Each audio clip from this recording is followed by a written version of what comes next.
Hello, my wonderful viewers, and welcome to another episode of Betty Adams Overanalyzes. Today, we are going to take a look at an interesting relationship in Kaiju number 8, and how it's presented, and how this is going to play out into the future of our beloved characters. So, there will be massive spoilers for Chapter 51, and actually, I could totally do this without spoilers, but I don't want to because it's part of the setting of the situations I'm describing. But as I've mentioned, so there will be spoilers. While you click away to avoid the spoilers for Chapter 51, you can go check out the links below my video and get a copy of the book, Humans Are Weird. I have the data, and Humans Are Weird, I took a vote, available from Amazon or from the author upon ordering. So, what is this relationship? Captain Jin Narumi of the 1st Division and Kafka Hibino as Kaiju number 8.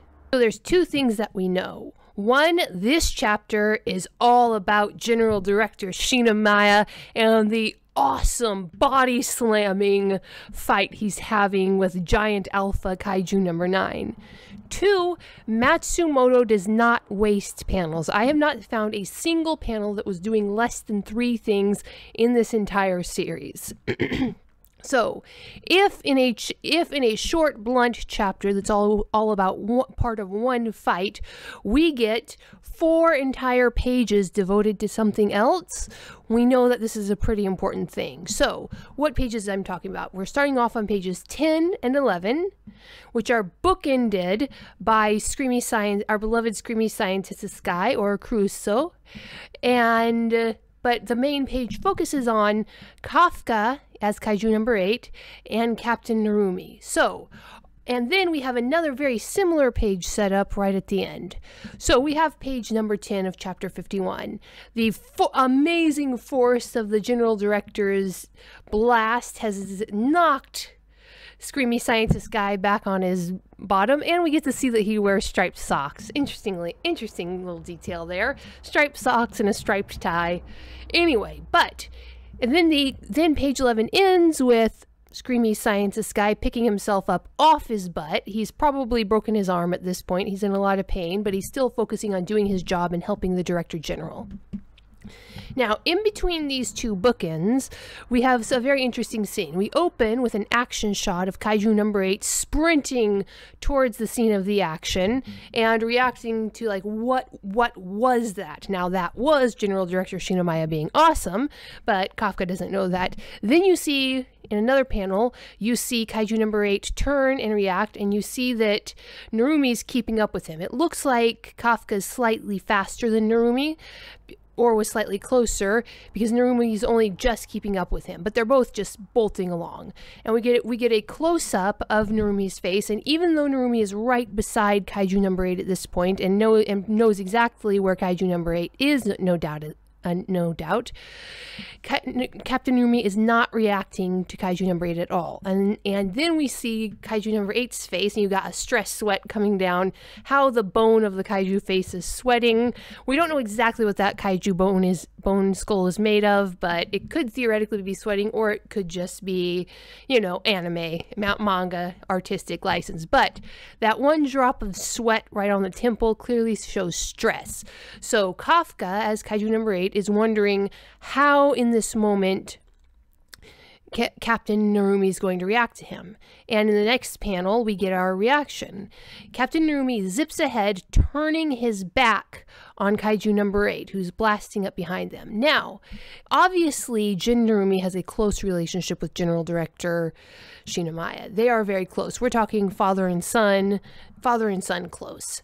And turning his back, and so, of course, Narumi's focused on that, but Narumi is not one to get completely lost in any one thing during battle. He has a keenly analytical mind, so he's definitely aware of Kaiju number 8 right behind him, and he's chosen to turn his back on Kaiju number 8. This is a sign of trust.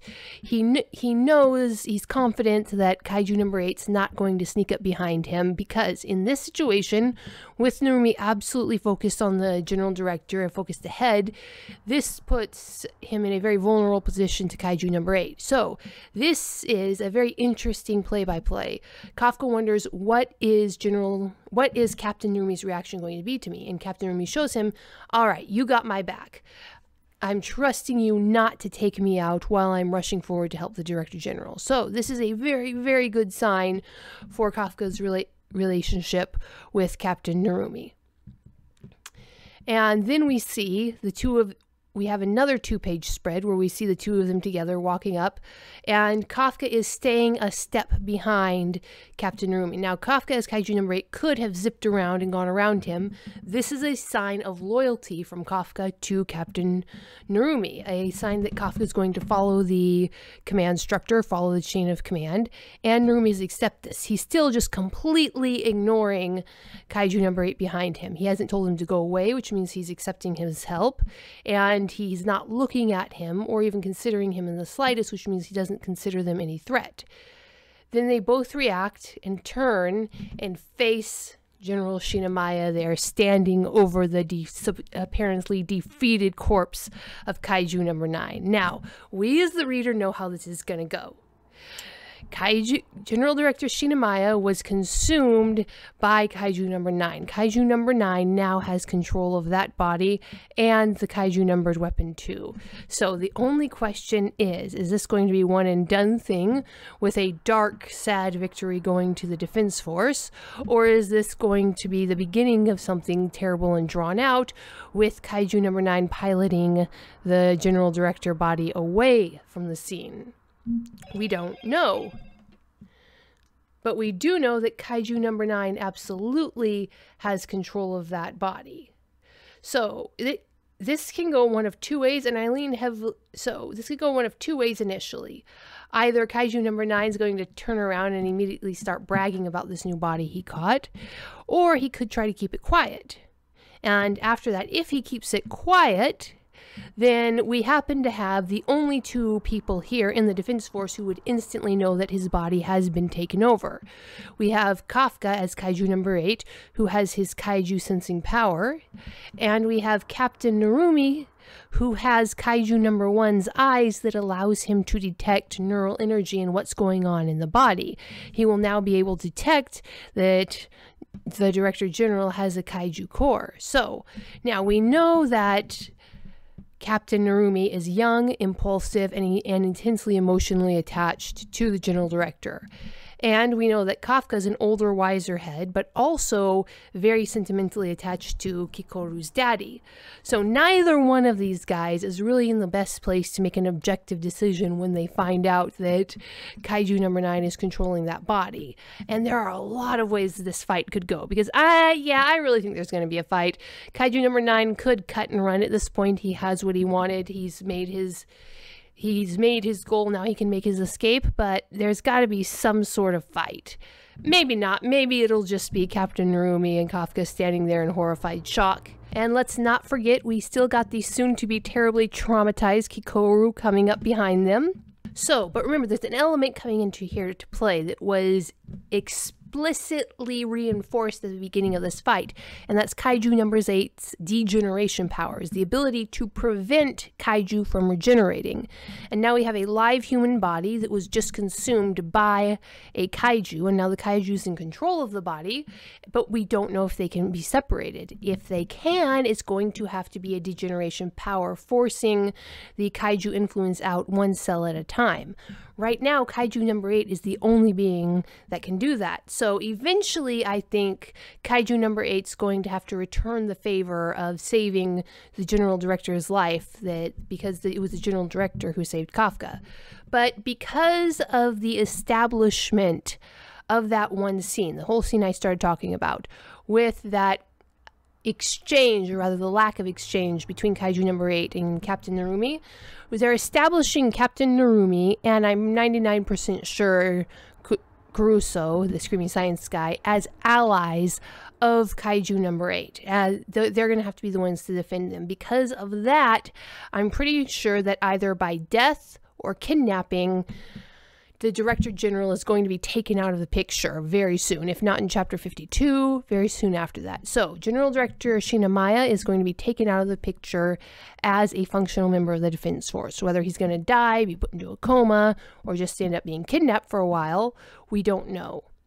But the fact that Matsumoto is clearly establishing the two people most qualified to talk on Kafka's control of Kaiju number 8, the screaming scientist guy who's been watching him from the beginning, and the captain who's going to have to be out in the field with him. As established allies of Kafka in Kaiju number 8 now, means that Matsumoto is going to be removing General Director Shinomiya as an ally from Kaiju number 8. So that's why I think the General Director is going to be out of it for a while, dead or otherwise. That leads me to believe that Kaiju number 8 won't be getting to use his degeneration powers just yet. It's going to take a while to figure out that that's how they're going to have to save the Director General. So here's kind of a vague theory I have. Kaiju number 9, after revealing that he has control of the General, is going to spirit the General's body away by creating a diversion, probably using other Kaiju. Maybe more ant Kaiju are going to burst up out of the ground right now. Maybe that massive body is going to regenerate, and Kaiju number 9 will abscond with the General's body. The plot will go on in other directions, with the Defense Force having to deal with the fallout of losing their Director General, and Captain Narumi and Caruso being the ones to defend Kafka's right to maintain himself as an independent agent rather than being turned into a weapon for Captain Narumi. And then eventually they're going to realize Kafka's Kaiju degeneration powers, and Kaiju number 8 is going to save the General that way. But that's all many chapters ahead of us. To next week, or possibly this Thursday, we're going to have an awesome battle scene. Some heartbreaking, heart-wrenching moments between Kikoru and the now Kaiju number 9-ified Director General Shinomiya. All right, so what do you think? Where do you think the story is going to go with this? Are we just going to have a dead Shinomiya, a controlled Shinomiya, or a comatose Shinomiya? So the question is, when is Kaiju number 8's Kaiju degeneration power going to come into play in the rescue of Director General Shinomiya? Immediately after this fight, so Kaiju number 8 rescues Director General Shinomiya with his degeneration powers that were specifically lampshaded at the beginning of this fight.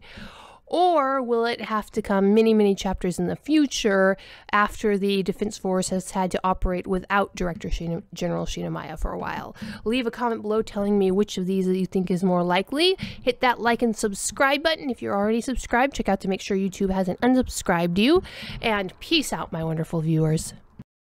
Humans are weird. We took a vote, and humans are weird. I have the data. 2 books in a series of human absurdity. Go check out these short story collections. What will our little green friends think of us when we finally do make it to space? Find out the answer in 2 books of human absurdity. Humans Are Weird, We Took a Vote, and Humans Are Weird, I Have the Data. Available on Amazon, Barnes & Noble, Kobo, and Google Play.